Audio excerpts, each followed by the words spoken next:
जनता Janardan news 24x7 की team ने भरतना नगर पालिका परिषद में समाजवादी पार्टी के चेयरमैन प्रत्याशी अजय यादव, कुल्लू के पुत्र सार्थक यादव, छोटू भैया से की खास मुलाकात। सार्थक जी ने कहा कि यदि नगर वासियों ने अवसर दिया तो पिछले कार्यकाल से बेहतर विकास कार्य करने का 100% प्रयास करेंगे। नगर में साफ सफाई पर विशेष ध्यान देंगे। नगर को स्वच्छ बनाना सर्वप्रथम प्राथमिकता होगी। टीला मोहल्ला में तालाब के सौंदर्यीकरण को प्रथम वरीयता देंगे। शासन स्तर से जो भी कल्याणकारी योजनाएं होंगी अंतिम पात्र व्यक्ति तक पहुंचाने की प्राथमिकता होगी। नगर में जल भराव की समस्या से दिलाएंगे निजात। युवाओं के लिए ओपन जिम, लाइब्रेरी, खेल का मैदान, यात्री प्रतीक्षालय, पार्कों का सौंदर्यीकरण, वाटर कूलर आदि अनेकों विकास कार्य करने के लिए प्रतिबद्ध रहेंगे। जो भी नगर पालिका में टैक्स से संबंधित समस्याएं आ रही हैं उसके लिए एक कमेटी गठित करके समाधान करेंगे। साथ ही सार्थक जी ने समस्त नगर वासियों से अपील की, चुनाव चिन्ह साइकिल को वोट कर अपना समर्थन दें, भरतना के विकास में सहयोगी बने। आगे देखिए संपादक विनय के साथ कैमरामैन सनी की खास रिपोर्ट। नमस्कार, आप देख रहे हैं जेजे न्यूज 24x7। आज बात कर लेते हैं नगर पालिका भरतना में आए हुए हैं। आज हमारे बीच उपस्थित हैं सार्थक यादव और छोटू भैया।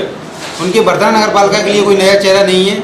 वर्तमान में इनके जो पिताजी हैं अजय यादव गुल्लू भाई साहब, जो यहाँ से चेयरमैन प्रत्याशी समाजवादी पार्टी के अधिकृत प्रत्याशी हैं, और इससे पहले भी इनकी जो माताजी थी वो चेयरमैन रही थी। अब सर आपसे हम जानने का प्रयास करेंगे, जो वर्तमान में भी आप जनसंपर्क करके आ रहे हैं, जैसा कि दिख भी रहा है। सर वर्तमान में आप देख रहे होंगे जो आपकी यहाँ से दावेदारी है आपके पिताजी की, प्रेजेंट टाइम में आपकी कार्यकाल जो भी है देख रहे हैं जनसंपर्क की बात, क्या क्या आपने नगर पालिका भरतना में जो मुख्यतः समस्याएं हैं, क्या क्या समस्याएं देखी जिन्हें देखकर दोबारा से पुनः आपने यहाँ से चेयरमैन पद हेतु दावेदारी पेश की?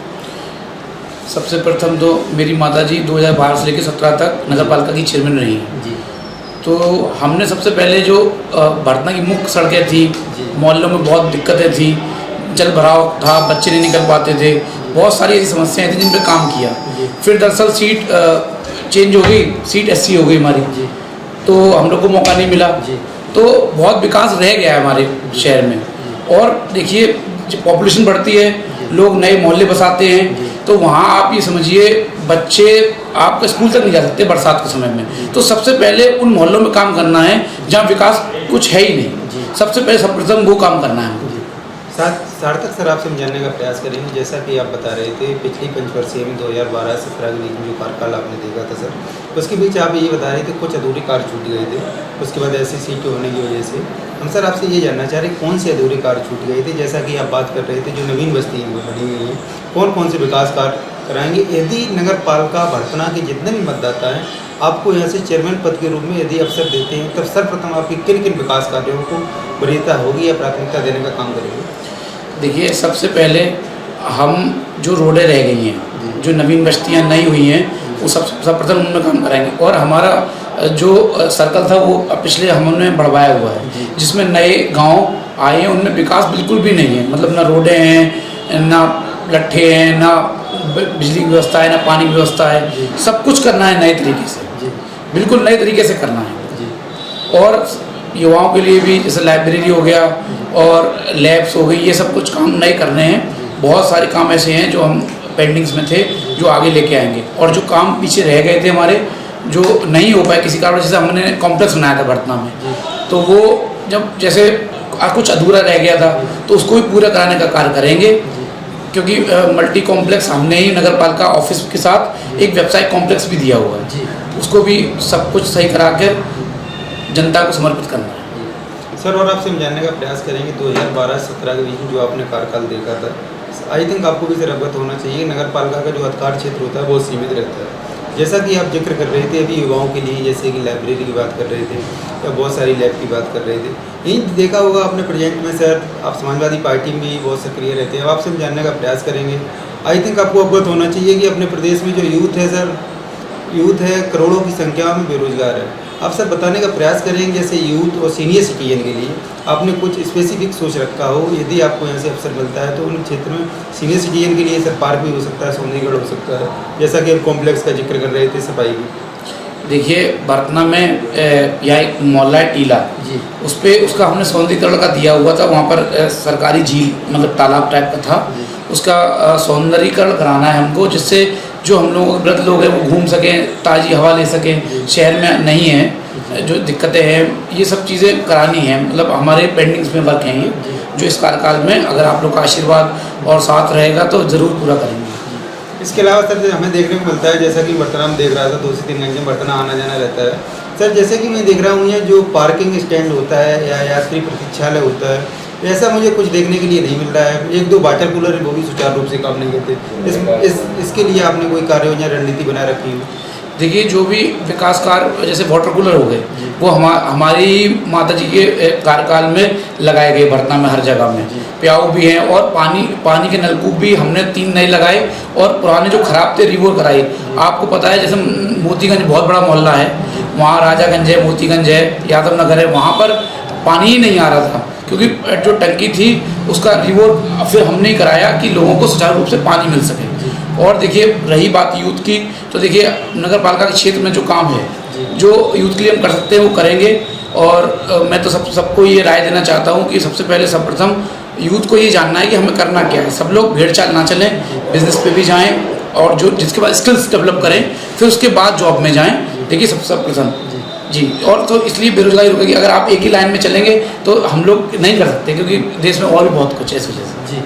और सार्थक जी आपसे जानने का प्रयास करेंगे, जैसा कि आप जिक्र कर रहे थे स्किल्स के लिए, यूथ के लिए सर, मतलब गवर्नमेंट जॉब यदि हर युवा को नहीं मिल सकता है तो जैसे व्यवसाय के लिए उन्हें प्रोत्साहन वगैरह ऐसा कुछ सहयोग के लिए आपने कुछ सोच रखा है कि बर्तना नगर पालिका के जितने भी युवा हैं, जैसा कि आपने देखा होगा लास्ट टाइम पेंडेमिक जब कोविड की फर्स्ट और सेकंड वेव आई थी, तो जो भी यहाँ के युवा हैं, जो भी युवा साथी हैं, सारे बाहर थे, घर पे आ गए थे, कहीं ना कहीं तक बेरोजगार हुए, उनके लिए आपने कोई प्लान किया हो ऐसा कुछ? देखिए, अगर हम फार्मिंग स्किल्स को डेवलप करें अपने गांव में, अपने शहर में, छोटी छोटी जगह में, तो हम बहुत कुछ अच्छा कर सकते हैं। लोग यूट्यूब है, इंस्टाग्राम है, फेसबुक है, सब जानकारी आ रही हैं। अगर आप कुछ नया करना चाहते हैं तो आपके पास अवसर है, जानकारी है।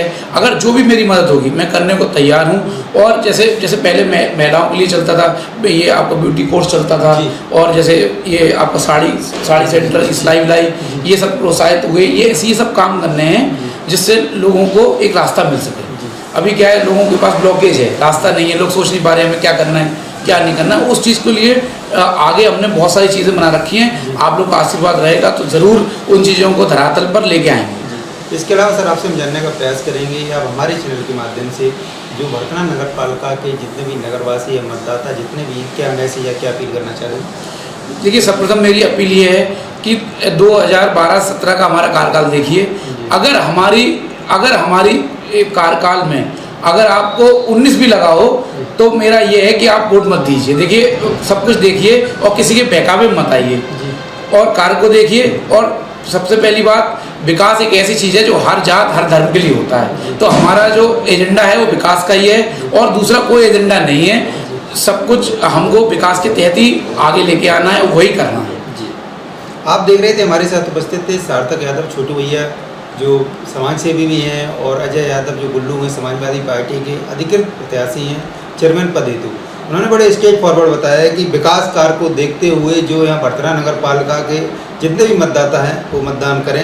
11 मई को जो मतदान होना है, उसके साथ ही साथ उन्होंने ये बताया शासन स्तर से जो भी स्कीम्स आती हैं, चाहे वो सफाई को लेकर हो, चाहे युवाओं के लिए हो, युवाओं के लिए जैसा कि आपने वीडियो में सुन रखा होगा कि सर बात कर रहे थे लाइब्रेरी के लिए, लैब्स के लिए। इसके अलावा सर कुछ कहना चाह रहे हैं?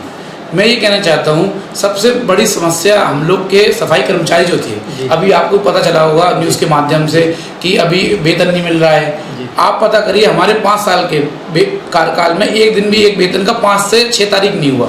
हमने वेतन भी दिया, विकास भी किया और सारी जो स्कीम थी वो सबसे पहले फॉलो करी। आप जैसे संविदा कर्मी की जो चेंज हुए, उनकी तनख्वाह चेंज हुई, हमने सबसे पहले लागू की उत्तर प्रदेश में। तो मेरा ये है कि आप काम कर रहे हैं, हमको देना है, हमको पैसा देना है, कुछ भी ऐसा कोई दिक्कत नहीं होगी।